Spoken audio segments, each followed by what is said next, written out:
Assalamualaikum warahmatullahi wabarakatuh. Baik, kita akan melanjutkan pelajaran pengantar akuntansi kita. Sebelumnya kita sudah membahas mengenai jurnal penyesuaian. Dan sebelumnya lagi, kita juga sudah membahas tentang persamaan akuntansi, jurnal umum, buku besar, neraca saldo sebelum penyesuaian, dan yang terakhir adalah jurnal penyesuaian. Nah, bagi teman-teman atau adik-adik sekalian yang belum atau masih perlu penjelasan lain yang lebih terperinci tentang jurnal penyesuaian, neraca saldo sebelum penyesuaian, buku besar, jurnal, dan persamaan akuntansi, dapat melihat kembali video-video yang juga ada di channel ini. Semua sudah dipersiapkan dan semua adalah serangkaian soal yang sama, sehingga untuk membahas dari soal persamaan sampai nanti di laporan keuangan, kita menggunakan data yang sama agar lebih nyambung, seperti itu.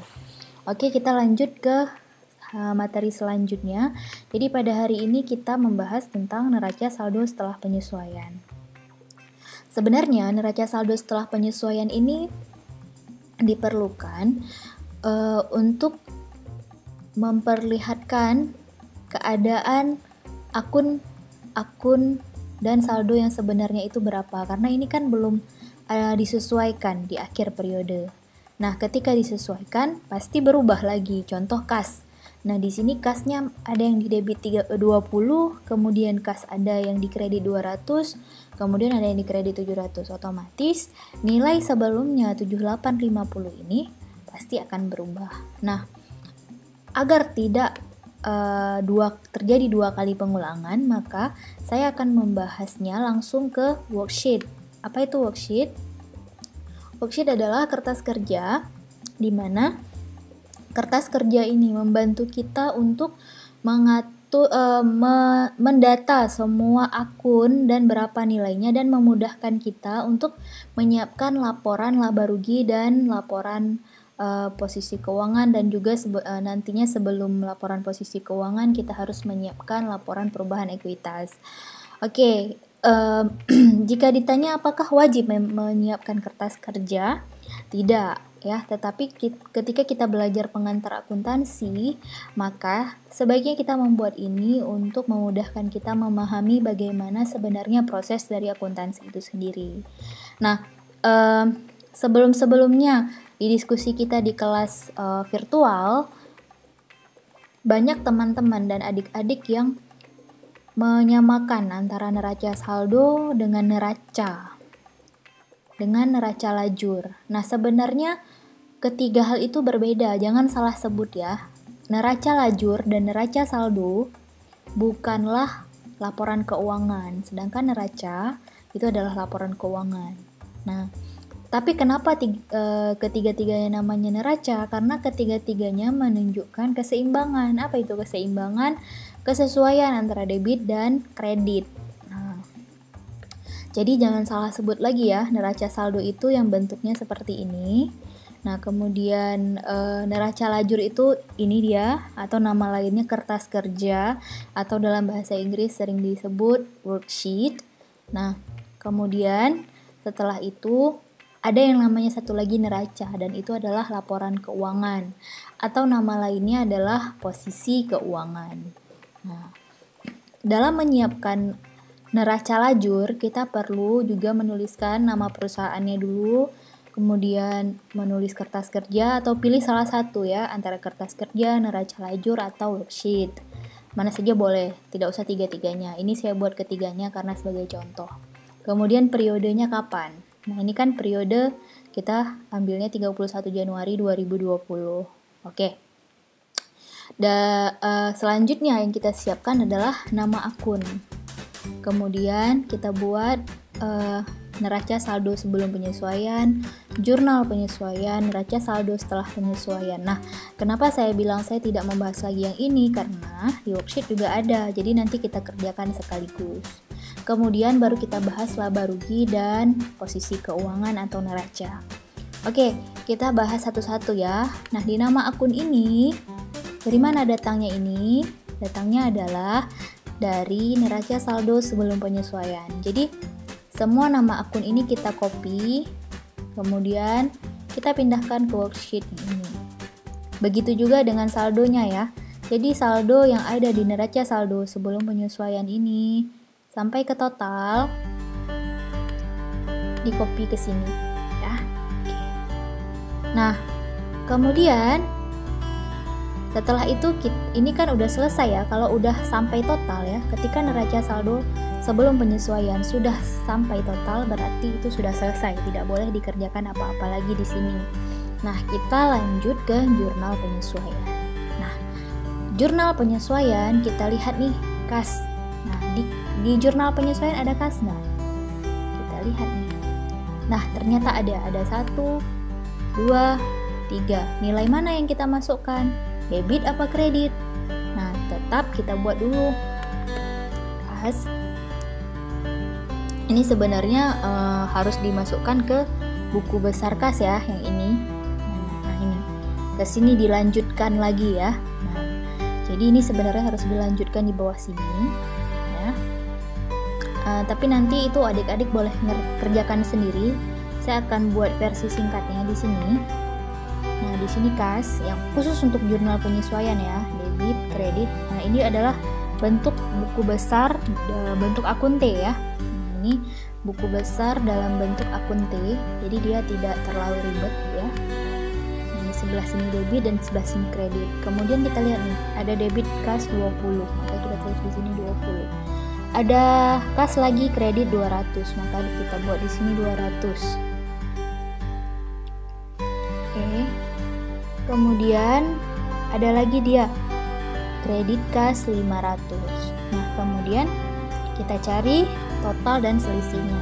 Total di sebelah debit adalah 20. Total di sebelah kredit adalah 700 ya. Nah, kemudian hasil ini kita selisihkan lagi antara 700 dengan 20. Berapa selisihnya? Oke, selisihnya adalah 700 kurang 20. Selisihnya 680. Nah, 680 ini kita letakkan di sebelah kredit ya. Di sebelah kredit kenapa? Karena 700 lebih besar dari 20, maka selisihnya kita letakkan di sebelah yang paling besar. Gitu juga nanti seandainya lebih besar di debit, berarti kita letakkan dia selisihnya di sebelah debit. Nah, karena kasus ini besarnya di sebelah kredit, maka kita taruh selisihnya di sini. Nah, berarti yang kita pindahkan ke jurnal berarti yang kita pindahkan ke neraca lajur adalah nilai yang ini, sebelah kredit kasnya. Kas kredit 680 di sini ya. Kemudian kita lihat lagi piutang. Piutang ada nggak di jurnal penyesuaian? Oh, ada ternyata, dan cuma satu ya. Kalau cuma satu tinggal kita pindahkan langsung. Piutang 20 di kredit, maka juga kita pindahkan di sini. Piutang kredit 20. Lanjut ke modal. Modal ada nggak di sini? Tidak ada. Oke, lanjut lagi. Perlengkapan. Oke, ada nggak perlengkapan di sini? Oh, ada, ternyata ini dia. Perlengkapan di kredit senilai 70. Perlengkapan di kredit senilai 70. Nah, tadi kan di jurnal penyesuaian ini tuh perlengkapan nih, tapi ada lawannya atau ada kawannya beban perlengkapan juga yang di debit 70. Belum kita posting. Nah, karena belum kita posting, maka sekarang kita posting ya. Beban perlengkapan di debit tadi sebesar juga 70 ya. Oke. Nah, lanjut lagi. Kita lihat di worksheet. Utang bank. Nah, ada nggak utang bank? Kita lihat di jurnal penyesuaian. Adakah utang bank? Tidak ada. Berarti tidak ada, ya kita tinggalkan saja. Lanjut lagi ke utang usaha. Ada nggak utang usaha di jurnal penyesuaian? Ada ternyata. Ini ya. Nah, karena ada, kita masukkan juga dia. Sebelah debit tadi ya. Utang usaha. Oke, apa maknanya kalau utang di debit? Utangnya berkurang. Oke, lanjut kita. Utang usaha pendapatan. Ada nggak pendapatan? tidak ada ya. Lanjut lagi. Kendaraan, ada nggak kendaraan? Nggak ada ya. Nah, walaupun ada tulisan kendaraan di sini, akunnya tidak sama. Ini beban penyusutan kendaraan dan akumulasi penyusutan kendaraan. Jadi beda dengan kendaraan itu sendiri ya. Oke. Peralatan juga tidak ada ya. Beban perlengkapan sudah kita masukkan. Nah, beban gaji. Beban gaji ada ya di sini 400 di debit. Jadi kita masukkan ke sini. Beban gaji 400. Ya, pastikan ya jangan salah tulis. Harus di kolom jurnal penyesuaian yang ini ya. Jangan tertulis di sini atau di sini, jangan ya, karena kita sedang menyelesaikan yang ini. Oke, lanjut, kita udah selesai ya yang ini. Nah, udah selesai memang yang ini, tapi ternyata ada yang belum kita posting, yang ini tadi. Ya kan? Nah, karena tadi akunnya tidak ada di sini, maka kita tambahkan ke sini di bawah total dan nilainya tinggal kita pindahkan saja. Oke, kita lihat di sini ya. Beban penyusutan kendaraan di debit 15, akumulasi penyusutan kendaraan di kredit 15. Beban penyusutan peralatan di debit 10, akumulasi penyusutan peralatan di debit 10. Oke, 15 dan 10 ya. Oke, nah ini jangan salah ya, jangan di sebelah sini tapi di sini. Beban di debit ya, 15, akumulasi di kredit 10, 10. Oke. Nah, selanjutnya apa? Selanjutnya tetap kita buat total lagi. Totalnya harus juga jumlah debit dan kreditnya sama. Oke. Coba ya.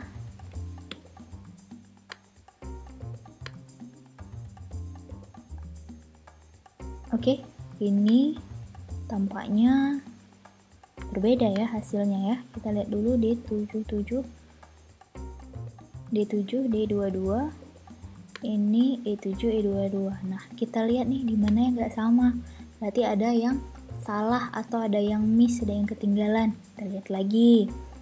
Kas, bener nggak kredit 680? Kita lihat ya. Oke, 700 kurang 20. Benar, 680. Piutang sudah kita masukkan, sudah ya. Kemudian apalagi? Beban perlengkapan dan perlengkapannya sudah. Nah, ternyata ada yang belum nih. Utang gaji udah belum kita masukkan tadi? Belum ya. Utang gaji udah belum? Nah, ada ya. Nah, ternyata ada yang silap, ada yang lupa. Nah, dari mana kita tahu silap? Salah satunya totalnya tidak sesuai. Nah, kalau tidak sesuai kita balik lagi apa yang kelupaan. Jadi cross check ya. Ini saya hapus, saya buat lagi di sini. Beban gaji, utang gaji ya. Utang gaji tadi 400. Oke, utang gaji 400 di kredit ya. Kenapa utang gaji 400 di kredit? Apa itu maksudnya? Maksudnya adalah utangnya belum dibayar ya, jadi dia bertambah 400. Oke, kita coba totalkan lagi ya. Kita coba totalkan, kita sum ya. Kalau di Excel rumus total sum, kemudian kita pilih dari atas sampai bawah ya. Oke, kemudian kita lihat nih, sama nggak? Nah, ternyata lebih berbeda lagi. Apa yang salah nih? Nah, kita lihat lagi. Nah, kita lihat lagi apa yang salah di sini. Oke. Utang gaji tadi di kredit. Nah, ada yang namanya prive juga belum kita masukkan. Nah, itu dia ya. Itu dia penting kita mentotalkan supaya kita tahu bahwa ternyata ada yang silap.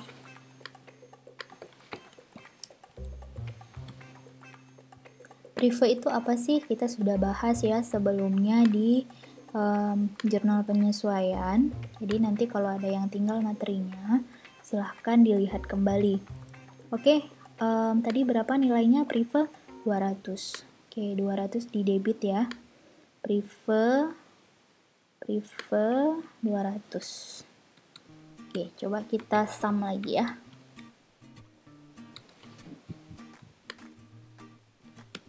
Nah, ini saya rasa sudah sama ya, kiri dan kanan.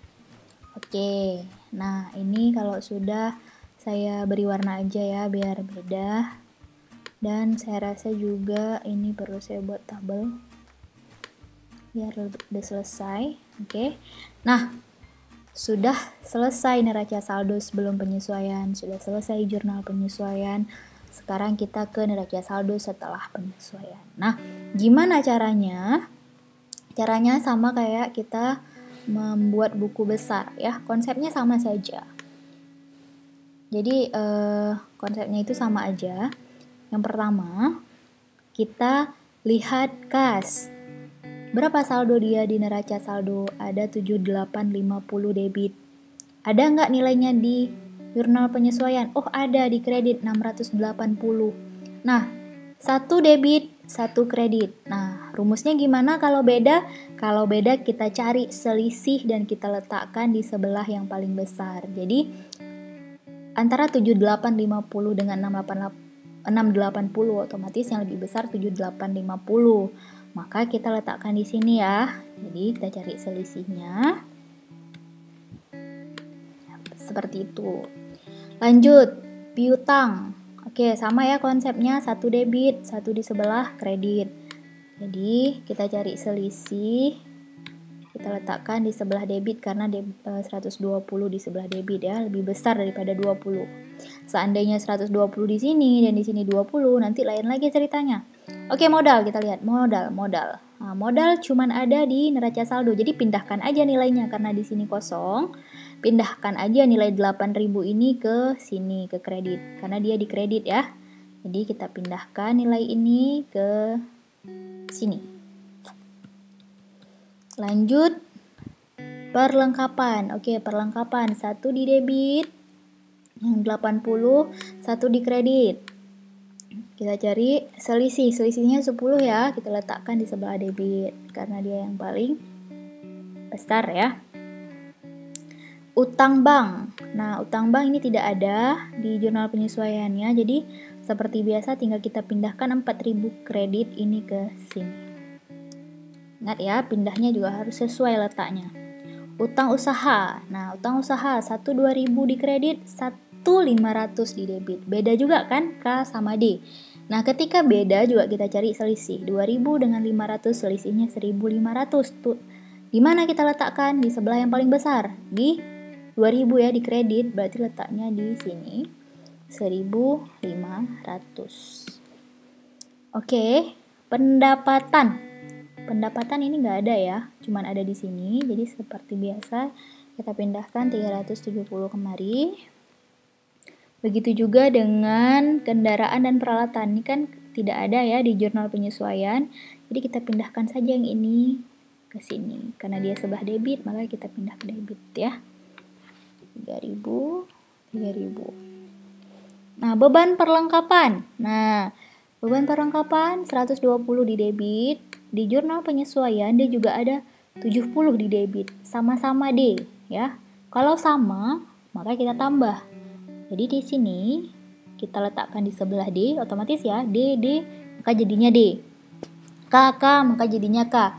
DK, KD, jadinya boleh D, boleh K, tergantung mana yang besar. Oke, jadi di sini karena dia sama-sama D, maka kita tambah. Kalau berbeda kita kurang, atau kita cari selisih.